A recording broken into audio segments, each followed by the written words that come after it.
Hey everyone, welcome to another recap from the week of early November, 1st November, when we did some amazing things. First, shout out to our folks doing 70.3 Worlds. Sounds like it was a pretty brutal race. We had people on the men's and women's side. You expect nothing less of Worlds, but always it's kind of a bit of shock to people, especially I think, and this is the hard part, at least for North American athletes, going abroad and then competing in November. Super hard. Like Kona is kind of on the edge of the bubble, I think, for North American athletes in terms of success. But November is brutal, and really depends. I think it really separates the sort of like recreational athletes from the competitive or like dialed in or like semi-pro athletes who have the availability, the lifestyle to train not only to qualify for, but then also to train up to high levels of fitness to get there. Then you add in like travel and so on, things that typically advantage people here in North America going to Hawaii, for example, relative to other domains, and it's just a real mix. But you want the race to be hard, and hard it was. So kudos to everyone who competed out there. Hope you're ready to enjoy some rest. There's a bunch of your teammates who are not resting here inside the station, including myself. Hold on a second. Coffee pause. Thanks for sipping your coffee with me. So here's the story. OutSeason launched on November 3rd. This has our master's program, a brand new program. We have bike and run focus as well. It's a 14-week winter focus program. More than 75 athletes started this past week, but you don't have to start right now. Depending on your season next year, we always reverse engineer how things build. So let me give you a little insight as to how we do our work here inside Endurance Nation. We pick your A race and we reverse engineer your year from there. So everybody feels good about starting now, but the question isn't about should you or should you not start now. Of course you should start now. If you're ready to start, start. But what should you actually do? That's determined by where you want to be.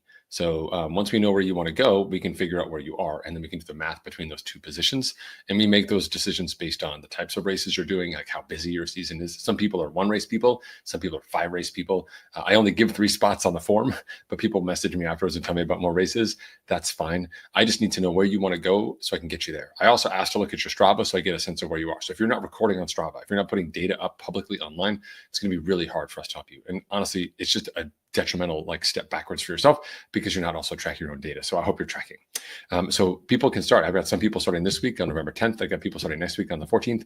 Most people are skipping Thanksgiving week and then coming back and starting in December. So you pick your start. We have the community rolling and people are inside doing the workouts. Our workouts are on Zwift every Tuesday and Thursday, of course, twice a day. So you can take advantage of those as you want to. You can just go look for the OutSeason workouts in Zwift in the companion app on Tuesdays and Thursdays. We also got some fun things going on. We'll be doing benchmarking in weeks 4 and 5. If you make the benchmark with me and you hit it, we'll give you $150 worth of credit to the Endurance Station store. That gets you some kit as well. So excited for that. So definitely for those who want to play the game, you have a chance to win some kit and always want to represent. I mean, come on, right? This week's content is going to be about specificity. I've got a great article coming out and a video as well. So do take a look at specificity, as specifically why we do the work that we do here inside Endurance Nation, right? Some people say, it's reverse periodization. And that's all they do is they just work hard now, but go easy later. I guess you could wrap it up in like sort of a generic, description like that. But really what we're trying to do is actually make you really efficient at the work you need to be able to do to be successful on race day. And we do that through specificity. And we'll be talking about that this week in the content. So do stay tuned for that. Excited to also see how things roll out this November. For those of you who are not partaking in the OutSeason but are getting ready for the durability side, I think I see the hint of a few run streaks emerging. I'm curious to see what happens for everybody out there, but I'm looking forward to just kind of following along and supporting you as you go forward. I myself will be on like a 5-on-2 off run streak. So a run pattern, if you will, not a streak, but try to build up that run durability as I head into next year as well. It's just a great lever for me to keep my body composition in check. Okay. And then last but certainly not least, the training camp calendar is coming out this month. I had to get through OutSeason first, so thanks for your patience. This year we have camp opportunities once again back in Tuscany for 8 hardy souls. We have a camp opportunity in Girona. We will be going back to Belgium for the Spring Classics. I've already sold a few of those spots. There's also an opportunity to go to the Dolomites this year, which is super exciting. And so if you are interested, stay tuned. We're putting it out there, or DM me. Those of you who see this on the team, just shoot me a message in the app. Those of you on social media, just find us on Instagram or YouTube or whatever, just DM. I'm happy to reach out and talk to you a little bit more about the camps.